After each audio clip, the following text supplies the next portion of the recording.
Okay, we'll start with a statement from Coach Sendek about the game, and then we'll have questions for the student athletes. When we're done with the questions for the student athletes, we'll dismiss them and have questions for Coach Sendek.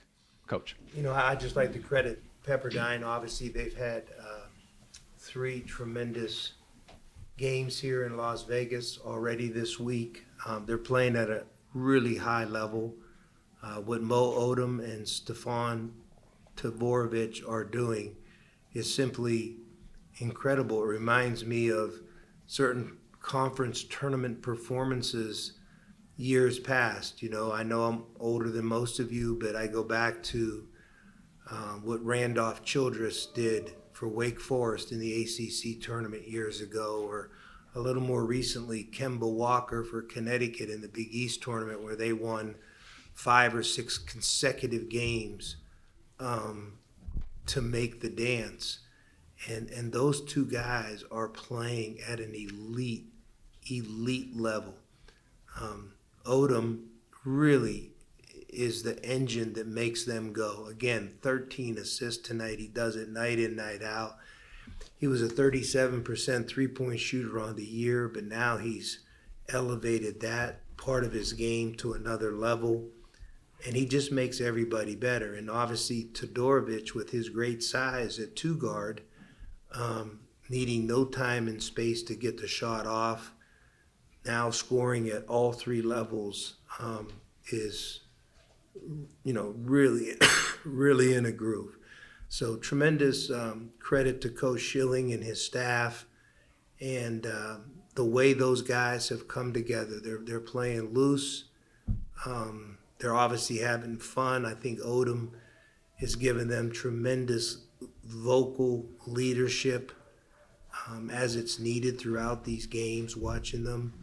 And so, from our standpoint, I think the story is to, with great respect, recognize what Pepperdine is doing right now.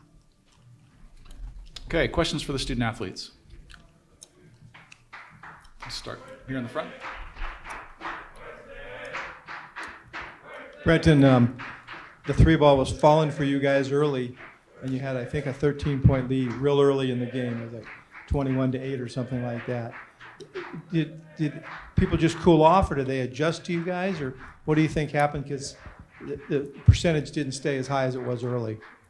I pretty much feel like that we started, since we was feeling it, we started taking quicker shots than we were supposed to. And just taking a lot of contested shots and not really moving the ball as much. I feel like that we could have done better in that area. You're saying you just weren't patient enough to get the right shots? Yeah, pretty much. Some of those times, yeah. Tyree, had you watched them play the previous 2 nights at all, and what's your impression of what they've been able to do and tonight at the expense of you guys? They played really well. Yeah, I watched a little bit of their game last night. Just been playing really well. They really play fast. They're big. They rebound really well. So they've just been having like a really good week so far. How's it going, Tyree? Sam Canal, Santa Clara Student Radio. You've shown up in big games for Santa Clara, I would say, all year. The 2 Gonzaga games, I think, are the most notable. You had a great game against Washington State as well.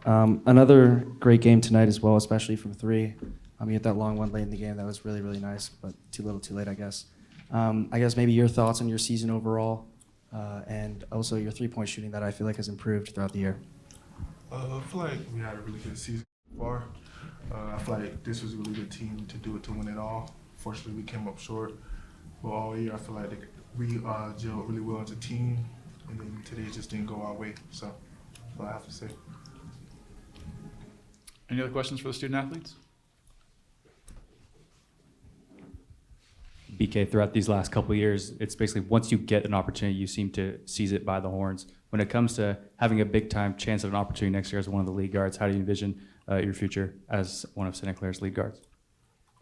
Just becoming more of a leader, of course. Like, just keep doing what I'm doing. Just, finding my guys and try to get them open and just pretty much keep getting my shots off whenever I can.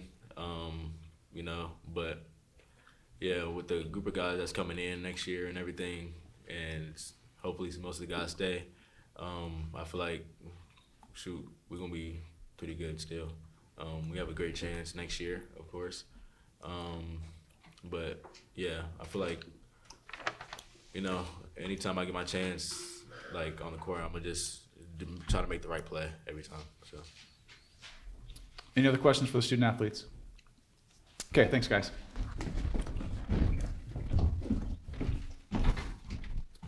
Okay, questions for Coach?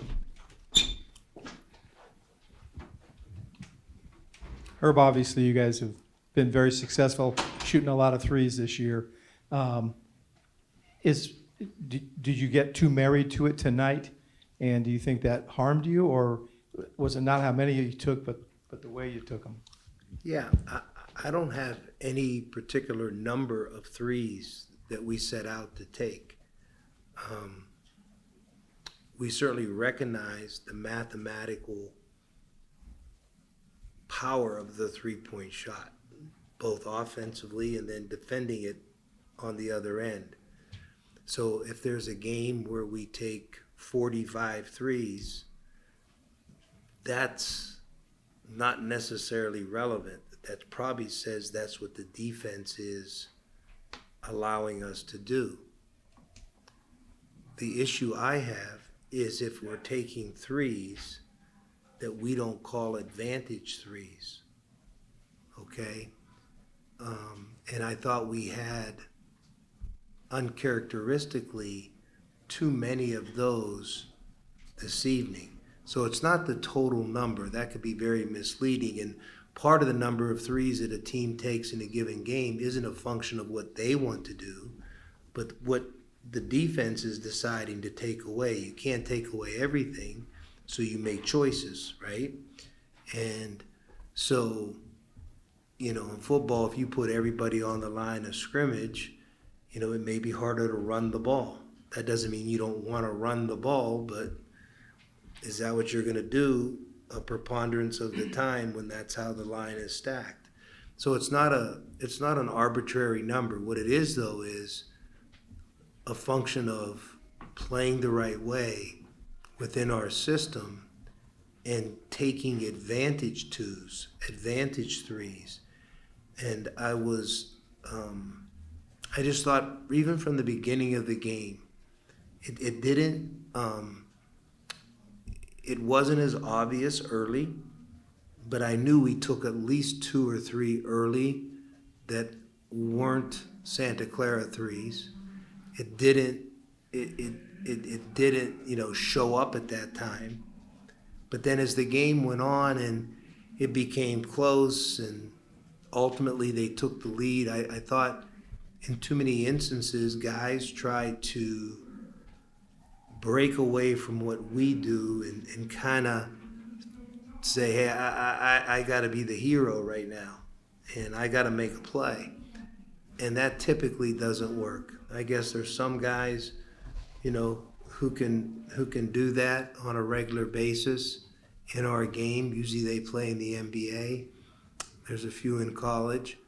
But what's made our team offensively so good this year is our ability to move the basketball and play the right way. And for whatever reason, I wish I could tell you the answer tonight. Not that we didn't do it, but there were too many possessions that we didn't do it. And when you're playing good teams in March, the margin for error, the difference between winning and losing can be razor thin. It's not, we can go back through the tape and there's going to be countless of possessions of woulda, coulda, shoulda. No different than Oregon State looked at the tape today, or even Portland the first night. Next question. Go ahead. Yeah, Herb, you mentioned, this team has done a lot of really good things. So I'm not telling any tales out of school, so to speak. I'm sure you and your players are disappointed you're probably not going to be playing the NCAA tournament, but you almost assuredly are going to be playing another game. So how do you deal with the disappointment over the next week plus and get your team ready to play the next game?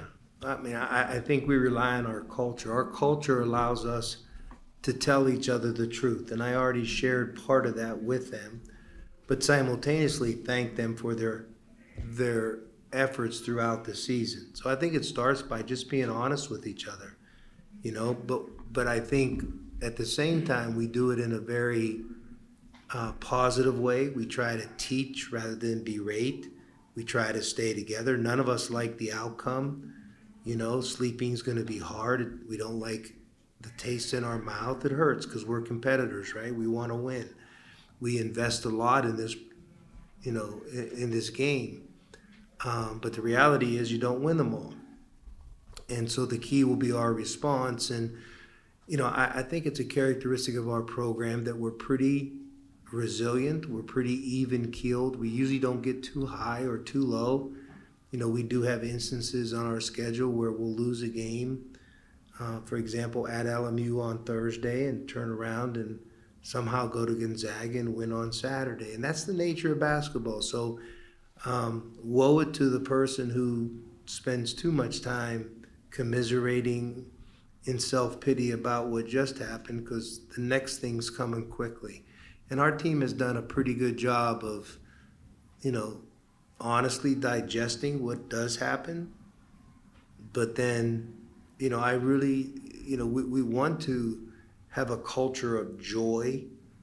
We want it to be uplifting and learning. There's nobody, we didn't necessarily play our best tonight, but I can tell you for a fact there's nobody that didn't want to play well. Like, there's nobody going out there and, you know, man, I hope I screw up tonight. The same with the coaches, right? I mean, we made mistakes tonight, and, you know, none of us feel good about that. And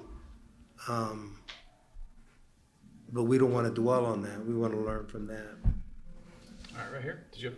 Yeah. Yeah. Last question here. Sam Canales, Santa Clara Student Radio. First thing, I just want to thank you for a great season. Really, really fun to watch. My question being, you guys the last couple of years have been trending in the right direction. You had your most conference wins at Santa Clara this year. You guys have had 20-plus wins the last couple of years in a row. You have 4 starters leaving. Somebody that is staying, it sounds like, is Napper. He had a great game tonight. He's had a couple great games down the stretch. Maybe your outlook for him as your starting point guard next year, albeit with the transfer portal, it might change. Yeah. You know, we'll have time to look at all that. You know, hopefully our season isn't over. And it's important to us to stay in the present moment, you know, be where our feet are. And so let's finish this season the best we can. Hopefully it's not finished yet. And then there'll be plenty of time to put together our roster and our plan for next year. But right now that's a little bit premature because, you know, we're planning on being at practice on Tuesday. Okay. Thanks, Coach. Thank you.